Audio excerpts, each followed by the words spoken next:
Знаете што? Нашиот часовник, време за будење. Не знам што ќе правам, ама ќе направиме нешто.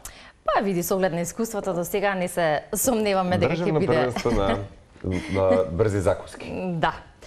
Немаме првенство такво, да имаше, Марко сигурно ќе се пријавеше. Ќе се пријавивме. Но затоа имаме државно првенство на бармени во Македонија, настан кој што се одбележува веќе 16 години, значи настан со голема традиција, одлична организација, при тоа зголемување на бројот на бармени и оние кои што сакаат да бидат дел од првенството, а исто така и најдобрите кои заменуваат и на светското првенство на бармени, што е дополнително уште едно одлично искуство. Затоа како помина вчерашното државно првенство на бармени, како и на кој начин се покажа вештините таму и сите впечатоци и импресии ги дознаваме ова утро во нашето утринско будење со кој, ако не со председателот на Сдруженијето на бармени во Македонија, а тоа е Филип Арнаудов, веќе добро познат на нашите гледачи. Филип, добро утро. Филип, добро утро. Прво прашање. Колку спиеше? Реално малку. Успеа да споиш барем 2-3 часа сон?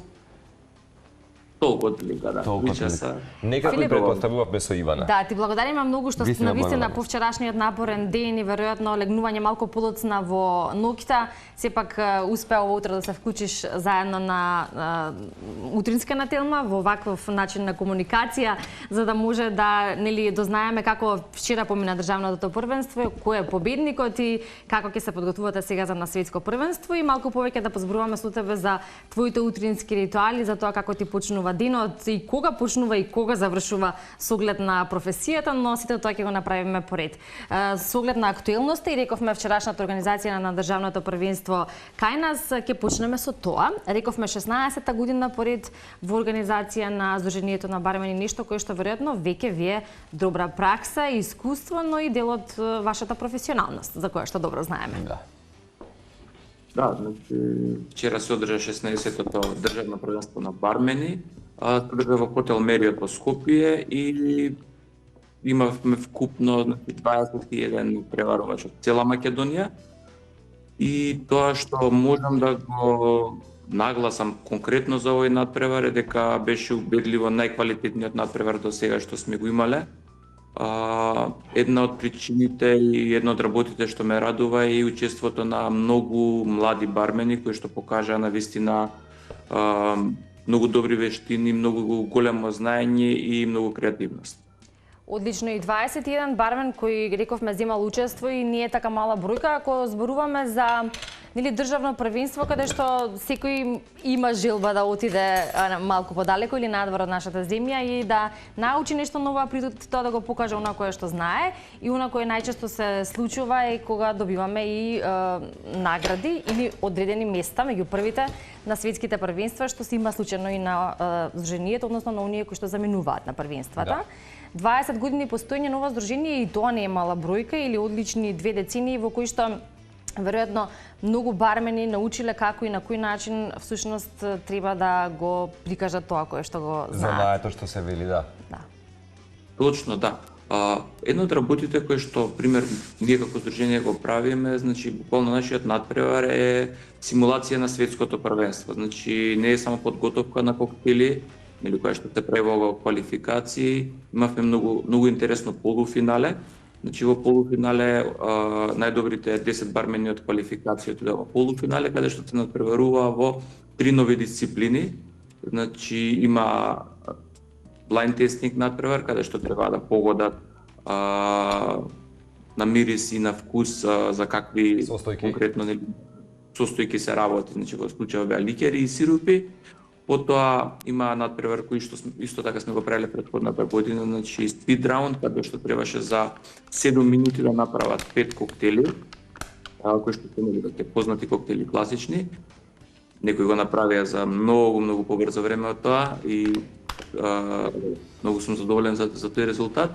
И ја водевме за прв пат еден надпревар кој што се вика Black Box, каде што секој надпреварувач, односно полуфиналист, доби пред себе една кутија со пијалоци за кои што никој не знаеше што има во неа.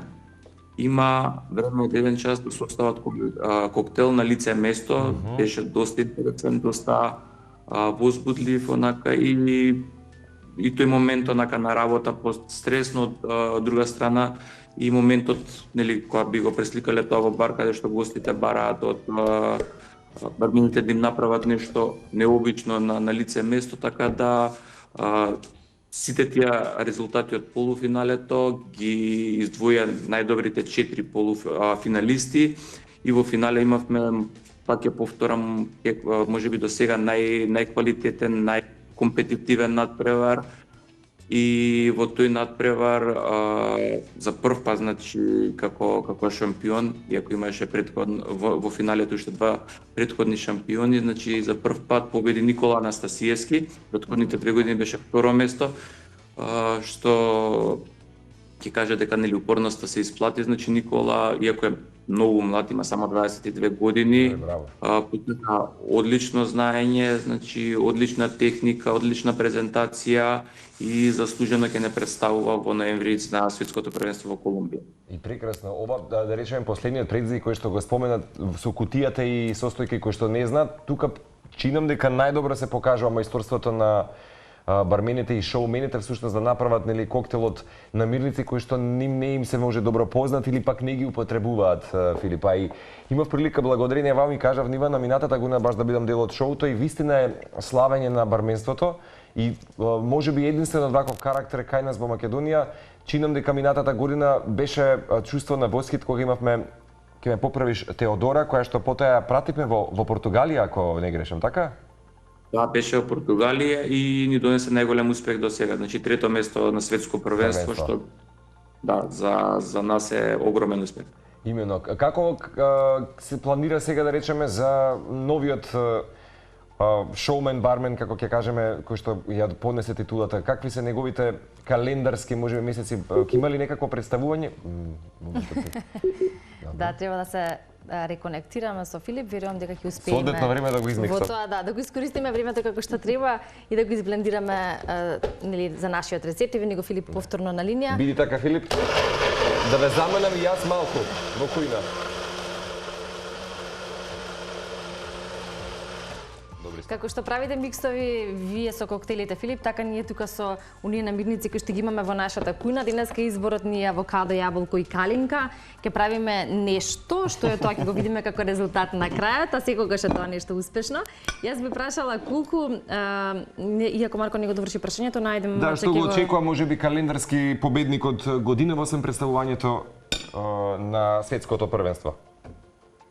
Календарски, значи, секако прво да тргне да прослави, значи да се мират емоциите и надевам дека полека ќе почнеме со подготовки за тоа што на светското првенство, нели, не треба само да креираме коктел, него се спремаме за сите тие работи што ги правиме на нашиот надпревар и плюс има еден надпревар на знаење каде што мора да научат све што е светнели, што е поврзано со професијата, со историјата на професијата, затоа што и тоа е дел од надпреварот. Но сигурен сум дека Никола ќе не представи најдобро што може, затоа што е млад, затоа што е амбициозен и низ изминативе години го гледаме неговиот напредок, а секако имаме време до ноември, каде што мислам дека уште повеќе ќе напредува и се надевам на повторен успех. Да, ние се надеваме дека по Колумбија повторно ќе ни дојдете во нашето студио заедно со Никола, да кажеме нели како поминал таму, да се пренесе можеби тој впечаток од Колумбија, се разбира преку фотографии и видеа, имено овие фотографии кои што сега ги видовме се од вчерашното државно првенство логично и да кажеме дека второто место му припадна на искусниот Васил Пеевски, а трет беше Вања Головски, инаку и Васил беше, ми се чини дека во минатото на некој светско првенство или се лаже? Васил е сега двократен шампион, а исто така и Вања. И да не го заборавиме и четвртиот полуфиналист, бидејќи беа 4, не полуфиналист, а финалист, бидејќи беа 4 финалисти, значи Берат Наџаку, исто еден млад бармен, многу надежен и многу желен да ја работи оваа работа, значи он исто така многу сигурно влезе во финалето и буквално минимални бодови беа во прашање за да стигне до место. Одлично. И тоа е оно со кое што треба да се карактеризираат сите бармени, волјата, желбата, знаењето, талентот и амбицијата се разбира да бидат се подобри и подобри и да се надпреваруваат со најдобрите, а тоа се разбира е учеството на светското првенство. Филип, пушта нешто само во однос на коктелите и на вашата работа, па потоа малку за утринските ритуали и ќе те ослободиме конечно, ако имаш малку простор да одмориш. Бидејќи споменавме дека ние си правиме експерименти во кујната и секогаш излегуваат успешно, колку во барменството и покрај тоа што има конкретни коктели кои што содржат конкретни видови на пијалок, дали безалкохолен или алкохолен, кои што точно се знаат и точно се дозираат, вие тоа добро го знаете. Колку за вас е предизвик да се направи некаков експеримент и дали воопшто во барменството има можност за некаква импровизација? Па вака, да, дел од нашата работа да бидеме креативни, да направиме експерименти. Импровизација во позитивна смисла, да, секогаш поддржувам.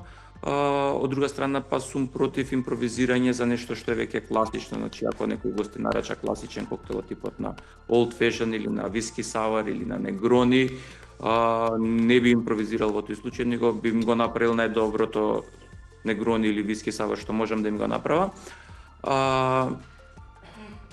Но во комуникација со гостите, ако сакаат некој вкус нов да пробаат или необичен вкус, тогаш секогаш нели може да им препорачаме нешто што веќе сме го креирале како нели наш коктел, или пак како што е случајот нели со Black Box да импровизираме на лице место и да составиме коктел со тие вкусови што они ги бараат. Одлично. Филип, денот веројатно ти завршувам подоцна, но кога ти почнува денот, освен денеска што заедно со нас се разбуди, односно за утринска на Телма, за да може да се поврзаме на еден ваков начин, дали секогаш денот ти почнува вака порано и кои се утринските ритуали во контекст на тоа како и што е составен дел од утрото? Па да, денот мислам без разлика со тоа, на тоа што слегнувам покасно. Последниве години можеби не толку покасно, бидејќи не сум секој ден во бар, но секогаш станувам рано, значи отприлика околу 6 часот, бидејќи нели на страна од работата, фамилијата е нешто што е најважно, така да тоа е приоритет и повторно малку си го изгубивме Филип од линија, од конекција. Идеално повторно да го измиксаме. Да, време е за миксање и да видиме што ќе биде нашиот крајен резултат. Картинката ни е успешно изчистена. Да. Оставивме и јаболкото и Филип... Точно на време. Точно на време. Изблендиравме повторно тоа што ни треба и Филип може да продолжиш онамо каде што застана. Семејството е приоритет број 1, се разбира, да, и врските кои што нели се поврзани со тоа уште од рано наутро. Да, си имаме еден ритуал, нели од садајле една од децата тека колку спремаме за училиште, кој што ни се различна смена и мојот дел од работата нели да ги однесам до училиште, земаме со пригата да однесам на работа и после доаѓаме како што сум денеска во школото за бармени, значи од тука ми почнува денот, го пијам првото кафе, ако стигнам дома, ако не, тука ми е првото кафе и почнуваат врските нели секојдневни кои што ги имам и околу училиштето, околу школото за бармени и околу спикизи и нормално нели околу здруженијето за бармени, на бармени. Викендите знаат да бидат подолги, значи мора да се отиде нели до бар, да се посвети внимание на гостите. И иако е можеби рутина, секој ден е различен, бидејќи се среќаваме со различни луѓе и со различни гости, и можам да кажам дека е доста интересно. Да, богата работна недела со голем број активности кои што предизвици и жртви, така е. Така и веројатно и причинуваат задоволство истовремено. Филип, ти благодариме многу за ова утринско вклучување. Сега оди да спиеш. Те оставаме. Да, и за тоа што можевме на еден ваков начин од прва рака да се информираме како помина вчера државното првенство, видовме и фотографии. Им честитаме на оние кои што ги освоија првите 3 места или овие 4 финалисти како што рековме. И да, посакуваме успех за првенството светско, иако верувам дека до тогаш ќе се видиме уште еднаш тука во нашето студио, а се разбира и понатаму со импресии за веруваме и со освоено место како и досега на светското првенство во Колумбија. Благодарам и на вас за одвоеното време. Супер. Убав ден, Филип, поздрав до тебе. Ние сме веќе на крај со нашиот рецепт денешен утрински или утринското освежување. Јаболка да се измиксат и се тие ми останаа јаболка внатре. Затоа што треба да ни изгледа како пудинг, така? Имено, да, и затоа забележав дека јаболката целосно не беше, сега мислам дека е во ред. Да. Ова ја изличи. Можеме да го сервираме, а ќе го украсиме со калинка. Да, баш ќе си биде како некој пудинг кој што слободно може да се стави во ладилник, да се зацрсти во својата форма и да биде како поладно освежување. Да. Еве вака изгледа нашиот денешен утрински рецепт, кој што веројатно многумина можеби си прават нека ваква или слична комбинација. Доколку го правите тоа во овие моменти, уживајте и нека ви е на здравје. Ова е нашиот утрински оброк на денот, чоколаден мус или пудинг. Ставивме авокадо, јаболко, ставивме мед, футер од така е, кикирики. футер од кикиритки, какаото и на крајот И цимет. Значи, Да, Марина, браво Марина. Го запамти рецептот. Тоа е вистински колега што забележувала точно што сум ставил и ме потсети утринава. И на крајот калинката која што можеби веќе ја немам толку по маркетите, меѓутоа ние имавме неколку во ладилник останато и Зрела. убаво изгледа, нели? Ивана го проба, рече дека е вкусно. Одлично е, да. Вкусно и вистински избор според мене за во овие утрински минути Здрави за масти. добро започнување на денот, така е.